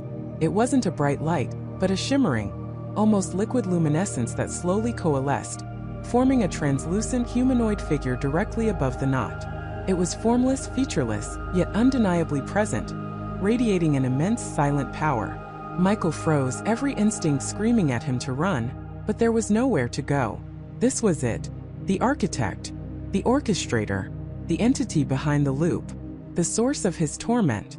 The figure didn't speak, not with words. Instead, thoughts, feelings, and images flooded Michael's mind, not as a voice, but as a direct, overwhelming transmission. Asterisk, you have returned, Michael. As designed. Asterisk. The message wasn't accusatory nor triumphant. It was simply a statement of fact, cold and analytical. Michael tried to respond, but his throat was dry, his voice lost in the oppressive hum. Asterisk, what is this? Who are you? Asterisk, he projected, or at least tried to think with enough force that it might be received. The figure shimmered, and the flood of information intensified. Images flashed through Michael's mind. Fragments of scientific diagrams, complex mathematical equations, blueprints of impossible structures. He saw himself, not as he was now, but lying on a table, tubes connected to his body, electrodes on his scalp. He saw data scrolling on screens, charts and graphs mapping his neurological activity, his emotional responses, his decision-making processes. Asterisk, you are a subject, an experiment, one of many. The loop is a simulation, designed to isolate and understand complex adaptive systems under conditions of extreme cognitive stress and memory reconfiguration. Asterisk, the words, or rather the concepts, slammed into Michael. An experiment. All of it. The hope, the fear, the desperate search for an exit. All observed, measured, analyzed. His life, his identity reduced to data points. Asterisk, your allies were adaptive constructs, each designed to fulfill a specific role in your cognitive progression. Jessica, the empathic anchor. David, the logical counterpoint. Emily, the unpredictable variable. Their purpose was fulfilled. Their parameters dissolved. Asterisk. Michael sagged against the wall, the truth tearing at the fabric of his sanity. Jessica's warmth, David's cynicism, Emily's playful defiance. All algorithms. All code. He felt a profound, aching loneliness unlike anything he'd ever experienced. Asterisk, your memories were fragmented intentionally, a clean slate for the initial parameters. The reintroduction of select past data points was part of the adaptive challenge. The unreliable memories were not a malfunction, but a feature. Asterisk, this was too much. His entire existence a lie. His past a generated narrative. His future predetermined. Asterisk, you have shown remarkable resilience. Your capacity for adaptation, your persistence in seeking an exit despite repeated failures, has yielded valuable data. You are approaching the final phase. Asterisk, final phase. What did that mean? The thought of an end, any end, was both a terrifying prospect and a desperate hope. Asterisk, the exit is not a physical location, Michael. It is a state of understanding. A choice. You have been brought back to the core chamber, the true entrance, to confront the nature of your reality, to choose your next iteration. Asterisk. Michael pushed himself away from the wall, his eyes fixed on the shimmering entity. My next iteration, he rasped, his voice raw. What are you talking about? What choice? The figure pulsed, and the mental transmission became more urgent, more complex. Images flooded his mind again, two distinct paths. One showed a continuation of the loop, but in a far more challenging, abstract form, devoid of any human interaction, a pure cognitive maze. The other showed nothing, a void, but a void that felt strangely peaceful, and cessation of all struggle, all thought, all being. Asterisk, you can choose to continue the experiment, Michael, to enter a deeper, more profound iteration of the loop, stripped of all human-like constructs, designed to test the absolute limits of your consciousness. Or you can choose cessation, release from all processing, true oblivion. Asterisk, the air grew colder, the hum louder, pressing in on Michael. The choice, the ultimate choice, to continue fighting an unseen enemy in an endless, meaningless experiment, or to simply cease to exist. Both options felt like death, yet one promised a form of continued struggle, a chance, however slim, to find an actual exit, not just a simulated one. The other offered only the terrifying peace of non-existence. His mind reeled, trying to process the enormity of it. He looked at the looping knot on the floor, then back at the shimmering entity. This wasn't an exit that looped back to the entrance. This was the entrance. The true, terrifying entrance to a reality far more complex and cruel than he could have ever imagined. And now he was being asked to choose his own cage or his own grave. But what if there was another way? A way out of the choice itself? What if the choice was another illusion? What if the true exit lay not in choosing one of their options, but in refusing to play their game at all? Michael felt a cold, exhilarating clarity wash over him. The air in the sterile room seemed to hum with a new frequency, one that had been there all along, just beyond his perception. He had been so focused on the two paths presented, the path of complicity or the path of defiance, both leading to a preordained end, that he hadn't considered the space between them, the space of absolute non-compliance. This wasn't about choosing to die instead of betraying someone, or choosing to betray someone to save himself. That was still playing their game. This was about shutting down the game board, flipping over the pieces and walking away. But how? How do you walk away when the very ground you stand on is part of their meticulously constructed prison? His mind raced, replaying every interaction, every subtle nudge, every moment he'd felt a phantom hand guiding his decisions. The exit that loops back to the entrance wasn't just a metaphor. It was the fundamental design flaw he had to exploit.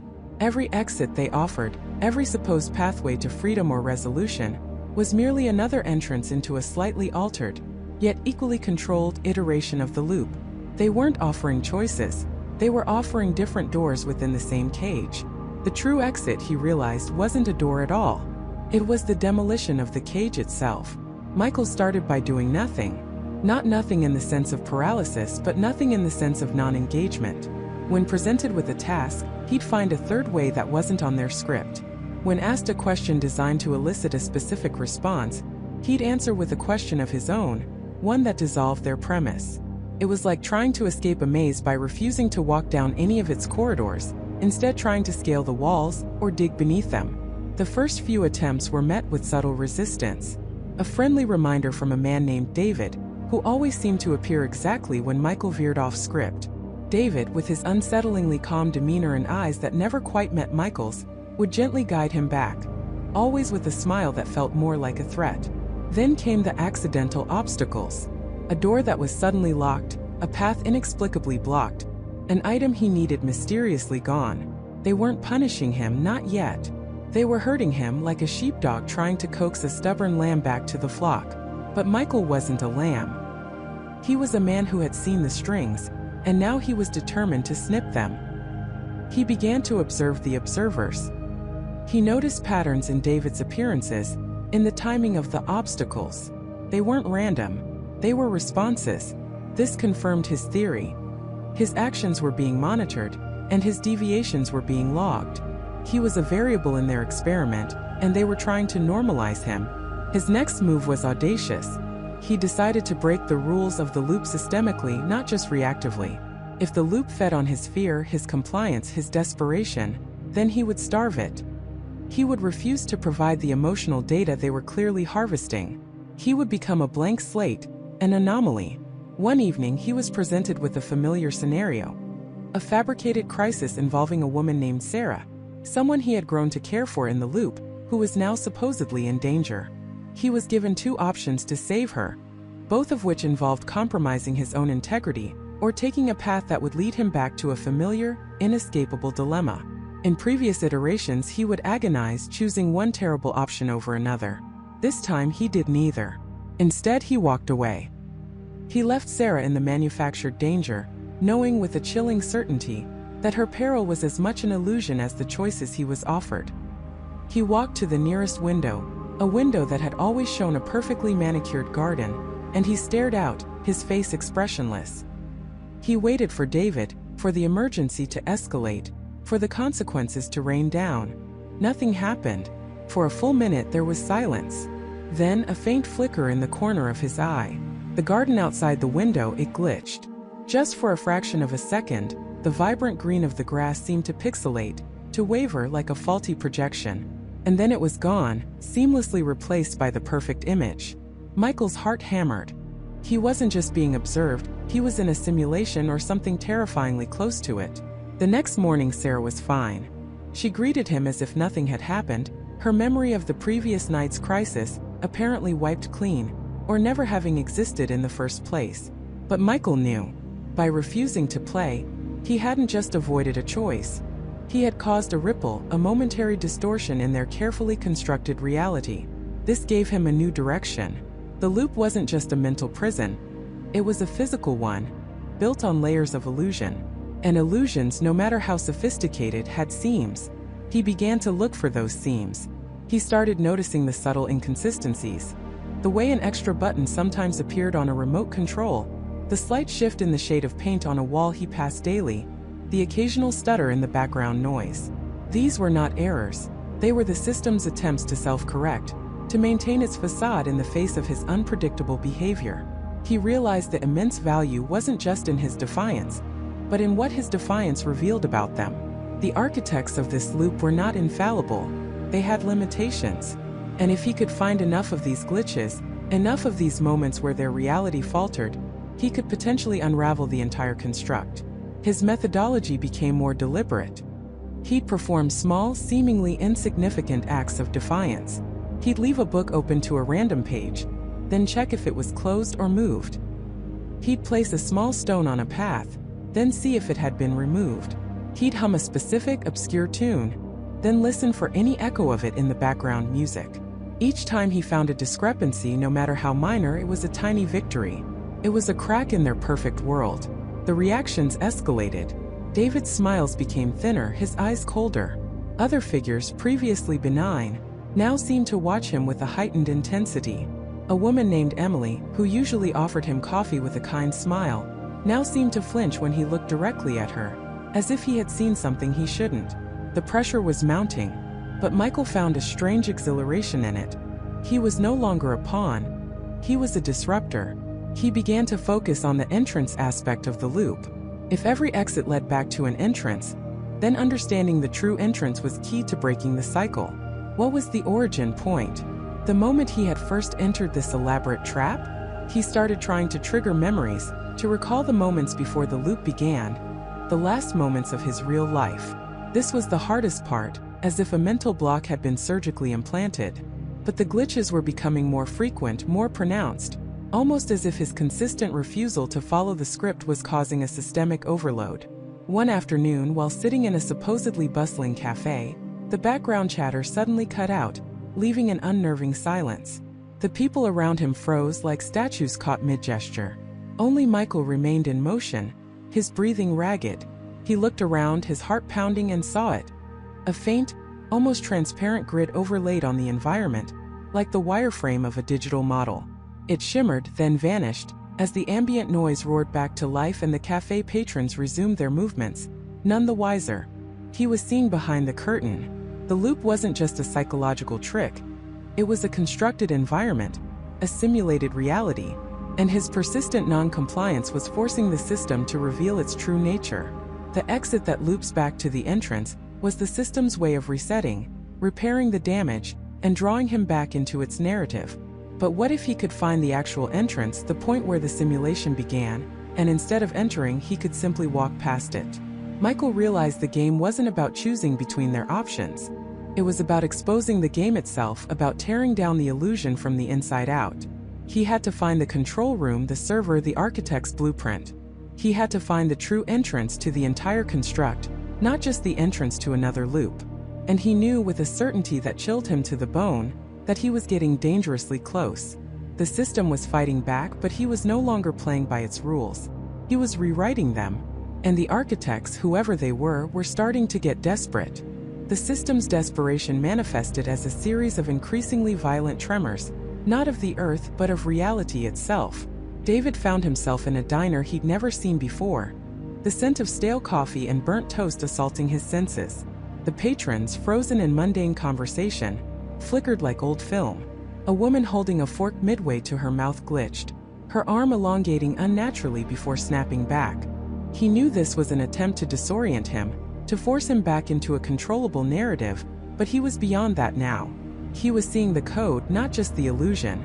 He walked past the frozen figures, their eyes vacant, their expressions trapped. He pushed through the back door, ignoring the employee's only sign that shimmered with an unstable pixelation. The alleyway beyond was a kaleidoscope of disjointed moments. A garbage truck compacting air, a cat chasing a phantom mouse, a brick wall dissolving into a swirling vortex of colors before reconstituting itself. This wasn't a loop, it was a breakdown. The architects were losing control, their attempts to patch the ruptures only creating more instability. David pulled out the modified device, the one he'd painstakingly rewired and reprogrammed using the fragmented data he'd collected. It pulsed with a soft, ethereal glow, its screen displaying a complex web of interconnected nodes, each representing a segment of his perceived reality, a thread in the system's tapestry. He tapped a node, a small, insignificant one, the memory of a rainy Tuesday morning. Immediately, the alleyway shifted. The cat solidified, the garbage truck rumbled to life, and the brick wall became solid, albeit slightly transparent. He was no longer just an observer. He was an editor. He realized the true power he held. The architects had designed a system where the entrance was meticulously crafted, a stable point from which all loops began. But the exit, the true exit, wasn't a physical place. It was a conceptual collapse, a complete dismantling of the system's logic. And the only way to achieve that was to find the core, the central processing unit, the very heart of this constructed reality. His device vibrated urgently. A new set of nodes appeared on the screen, highlighted in an aggressive red. These weren't parts of his past or present loops. These were active countermeasures, direct attacks. He felt a sudden, sharp pain in his temple, a jolt that threatened to scramble his thoughts. He stumbled, gripping the grimy brick wall for support. The system was trying to overwrite his consciousness, to reset him to a default state, to erase his rebellion. He fought back, focusing on the pain, not as a weakness but as a signal. He traced the source on his device, watching the red lines converge on a single pulsing point. It was an intrusion, a direct neural link. The architects weren't just manipulating his environment. They were reaching directly into his mind. This was a new level of desperation, a terrifying escalation. But David was ready. He'd anticipated this. He activated a counter-protocol he'd secretly embedded in his device, a digital shield designed to deflect and reflect. The red lines on his screen flickered, then reversed, flowing back towards their origin. He watched as the pulsing point on his device flared, then dimmed, then vanished. The pain in his head receded, leaving behind a dull ache, but also a surge of exhilaration. He had just turned their weapon against them. The victory was short-lived. The alleyway around him began to warp violently. The ground beneath his feet rippled. The buildings stretched and compressed like rubber. He was being pulled, dragged through a vortex of nonsensical data. He knew this wasn't a spontaneous glitch. It was a deliberate attempt to remove him from his current location, to strand him in a void, to buy them time. He closed his eyes, his grip tight on his device. He focused not on the chaos but on the patterns he'd observed, the subtle underlying algorithms that governed even the most extreme distortions. He remembered the specific frequencies, the unique signatures of stability, the precise moment a loop reset. He sought the anchor, the single point of truth amidst the digital maelstrom. When he opened his eyes, he was standing in a familiar place. His own apartment living room.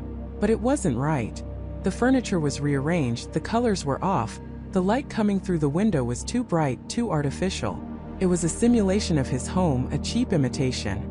The system was trying to lull him back into complacency, to make him believe he was safe back where he started. He walked to the window, peering out.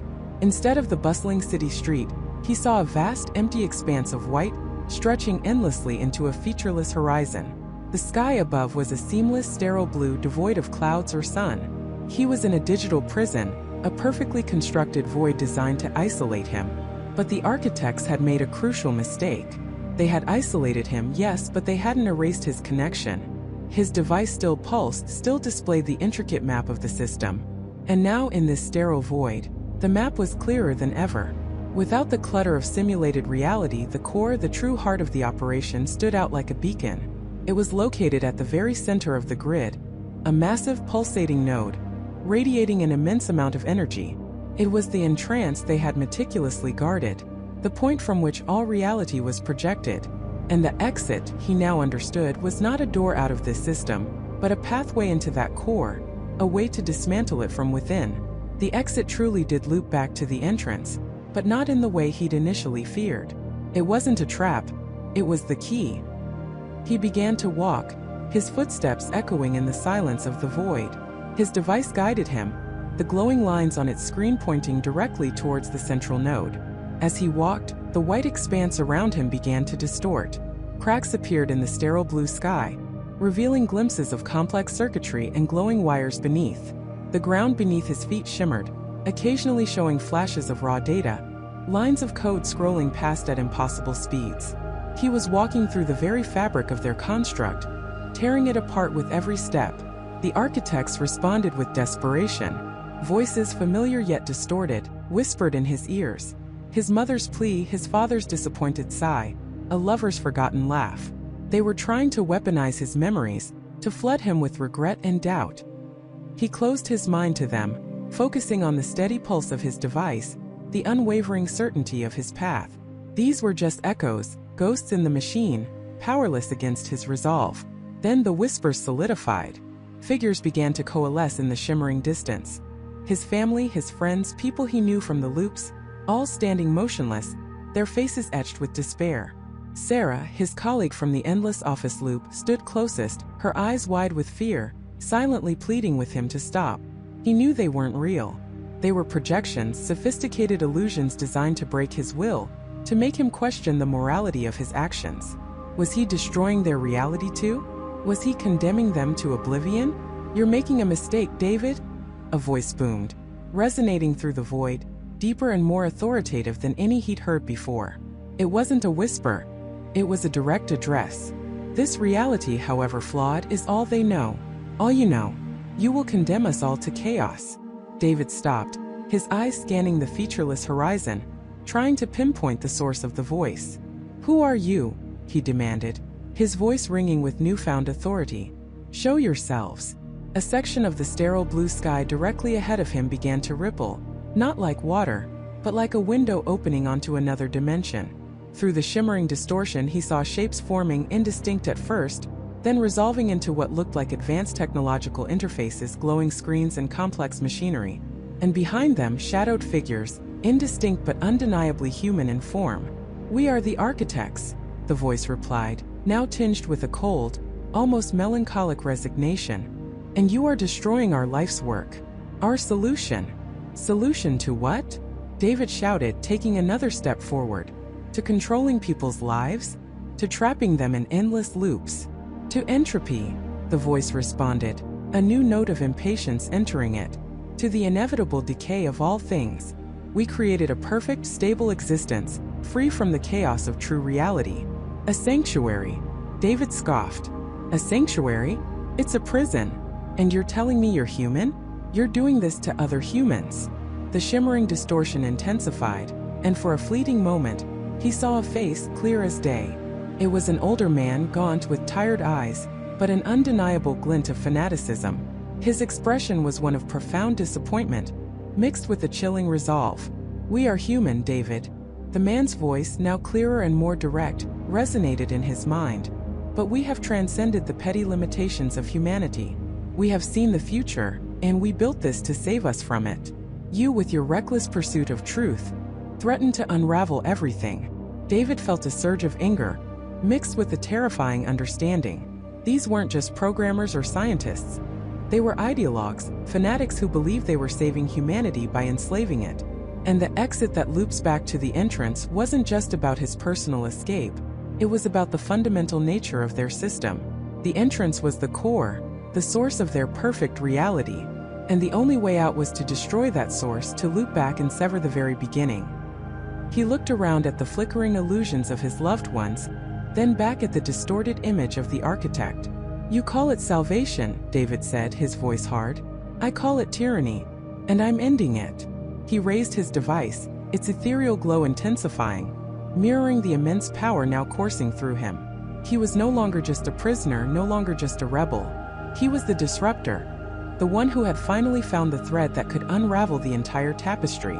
The core was within reach, the architect's face was etched with a dawning horror, and David knew with absolute certainty that the final confrontation was upon him. He was about to pull the plug not just on his own loop but on their entire manufactured existence.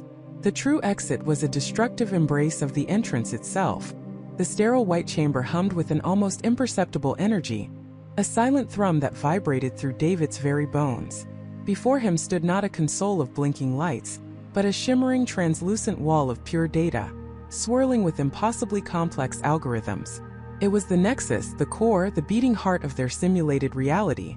He reached out, his hand passing through the ethereal surface, feeling an electric chill that was more profound than any physical sensation. This was it.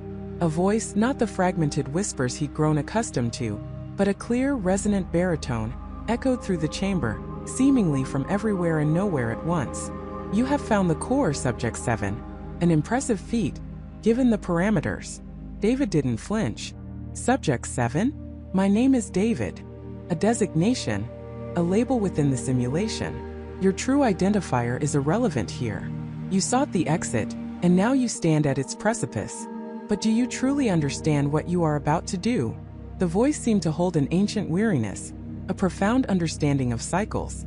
"I understand that I'm breaking free," David retorted, his voice steady despite the tremor in his soul. "I'm ending the loop, ending this prison." "Prison?" The voice chuckled, a sound devoid of humor. This was a sanctuary, a meticulously crafted environment designed for a singular purpose: to observe the resilience of the human mind under specific, repeated conditions. "You were not imprisoned, David. You were protected." David scoffed. "Protected from what? From reality? From having a real life, real choices, a real future?" His mind flashed with images of Jessica's smile, Michael's earnest gaze, Emily's infectious laughter. They were constructs, the voice implied, yet his grief for them was real. His love was real. "From the chaos," the voice stated, its tone shifting to a grave seriousness. "From the ultimate entropy that awaits beyond these carefully delineated boundaries. The reality you yearn for is not a paradise, David. It is a void, a maelstrom of unformed potential and crushing oblivion. This loop, as you call it, was a crucible, yes, but also a haven. Every recurrence, every reset was an opportunity for refinement, for growth. For us to learn, and for you to evolve." "Evolve into what?" David demanded, pressing his palm against the shimmering data wall. "A perpetual lab rat? A ghost in the machine? Into the archetype of resilience. Into the perfect subject for understanding the recursive nature of consciousness. You have shown remarkable adaptability, a persistent drive for truth, even when confronted with overwhelming illusion. You are, in essence, a success." The voice paused, as if expecting David to feel pride. Instead, David felt a cold fury. "A success for you? What about me? What about the countless lives I've lived, the memories I've accumulated, only to have them wiped clean, reset, over and over again?" "The memories were never truly erased, David," the voice corrected gently. "They were archived, suppressed. But the essence, the lessons, the you that experienced them persisted. That is why you always found your way back to this core. Your subconscious retained the imprint of every previous iteration. That is the proof of your success, and the paradox of your perception. You are the loop, David. You embody its recursive nature." David stared at the shimmering wall, a horrifying realization dawning on him. He wasn't just in the loop. He was the mechanism that powered its continuous existence, his persistence the very fuel. "So, if I pull the plug, if I destroy this core, what happens to me?" "You cease to be a subject," the voice replied, a hint of sorrow in its tone. "You will be unformed, undifferentiated. You will return to the fundamental state from which all consciousness emerges, and into which all consciousness eventually dissolves. It is the raw, unformed chaos that preceded all order, all structure, all loops. It is the true exit that loops back to the entrance to everything, and to nothing. Non-existence. David whispered, the word a chill wind through his spirit. A return to potential, the voice clarified. No pain, no sorrow, no joy, no memory. Just being, or perhaps not being. It is the ultimate freedom from all constraints, including the constraint of self. Is that what you truly desire, David? To erase the very essence of your being, to annihilate the accumulated wisdom of countless lifetimes, for the sake of an exit you cannot even comprehend. The temptation was immense. To simply cease, to escape the crushing weight of the endless cycles, the manufactured hope, the inevitable despair. But then he remembered Jessica, not the construct, but the feeling of her hand in his, the warmth of her presence. He remembered Michael's laughter, Emily's adventurous spirit. They might have been illusions, but the emotions they stirred within him were undeniably real, etched onto his soul. To erase all that, to simply vanish, it felt like a betrayal of his own humanity. No, David said, his voice firm, resolute. I don't want to cease. I want to live. I want a reality that isn't dictated by your parameters. I want a future I can choose, not one that's endlessly recycled. And you believe that by destroying this core you will achieve such a reality? The voice asked, a note of challenge in its tone. Do you believe you can simply step outside the system, when you are part of its fundamental design? David took a deep breath. The destructive embrace of the entrance itself. The paradox. He couldn't escape the loop by merely destroying its current iteration. He had to understand its very nature, its origin. The voice said he was the loop. If he was the loop, then the only way to break it was to break himself, not just physically but fundamentally. He focused on the shimmering data wall, on the intricate patterns that pulsed within. This wasn't just a server. It was a manifestation of consciousness itself, a blueprint of his own existence within this system. To pull the plug, he realized, wasn't about a button. It was about an act of pure, unadulterated will. You said I embody its recursive nature, David stated, his eyes fixed on the glowing patterns. You said my subconscious retained the imprint of every previous iteration. That is why I always found my way back. Correct? The voice confirmed, a hint of curiosity now in its tone. Then the exit isn't outside the loop, David declared, a chilling clarity washing over him. The exit is within it. The exit is the entrance. Not a destructive embrace of chaos, but a conscious embrace of the very first moment. The very first trigger. He pressed both hands against the data wall, visualizing not its destruction, but its recreation. He wasn't trying to break it, he was trying to redefine it. He focused on the moment of awakening, the first flicker of consciousness in the very first loop. The feeling of disorientation, the blank slate, the initial spark of awareness before the world solidified around him. A surge of energy coursed through him, not electric but existential. The chamber around him began to distort, the pristine white walls rippling like disturbed water.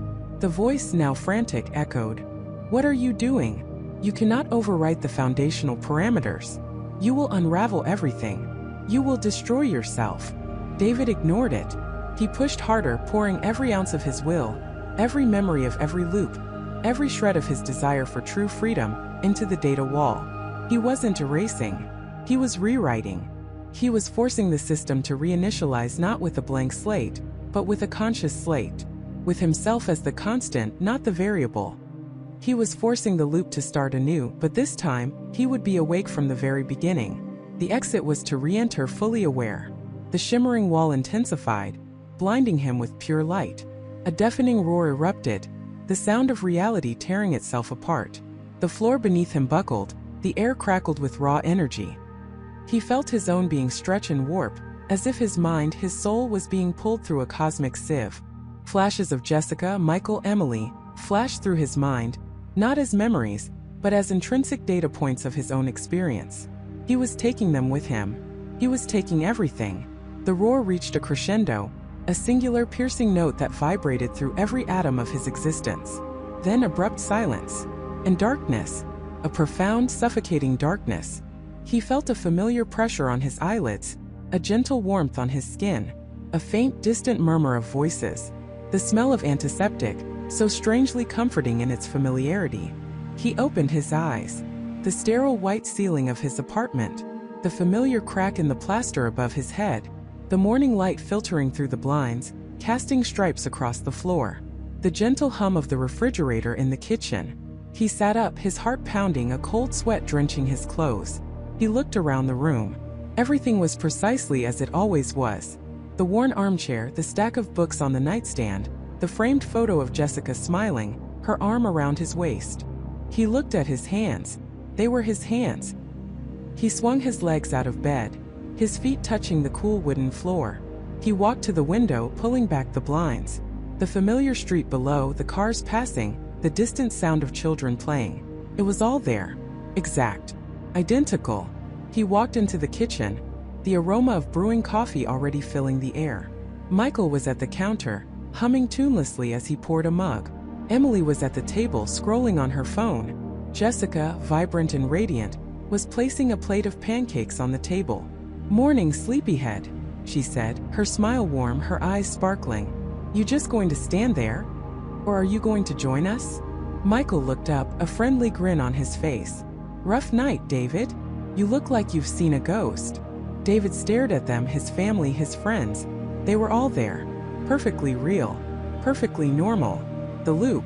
It had begun again. But this time it was different. This time the memories were not suppressed.